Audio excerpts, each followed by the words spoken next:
Je, wajua? Je, wajua alama zinazoashiria uwepo wa Roho Mtakatifu katika maandiko matakatifu? Moja ni moto.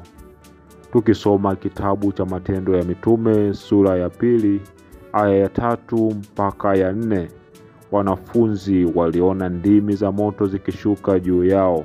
Ni hii siku ya Pentekoste ambapo Bwana wetu Yesu Kristo, ile ahadi aliyowaahidia mitume wake kwamba atawashushia Roho Mtakatifu ilitimia.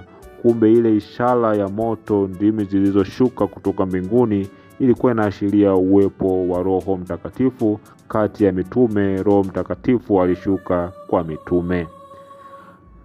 Alama ya pili ni hua au njiwa. Tukisoma Injili ya Mathayo sura ya 3 aya ya 16, wakati Yesu anabatizwa mtoni Yordani, Roho Mtakatifu alishuka mfano wa hua kutoka mbinguni.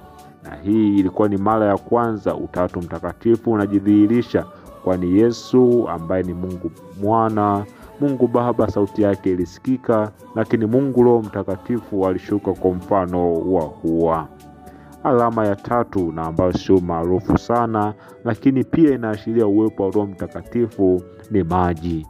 Yesu katika Injili ya Yohane sura ya 7 mstari wa 38 hadi 39 aliongelea kuhusu lugha ya picha ya maji na mto unaotiririsha maji, akimaanisha kwamba Roho Mtakatifu atiaye uhai ndani wote watakaomwamini, basi atakuwa pamoja nao.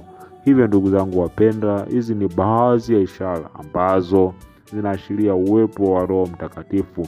Tuzidi kumwomba Mwenyezi Mungu, hasa katika kipindi hiki cha novena, tuweze kudumu katika mapaji yote 7 ya Roho Mtakatifu.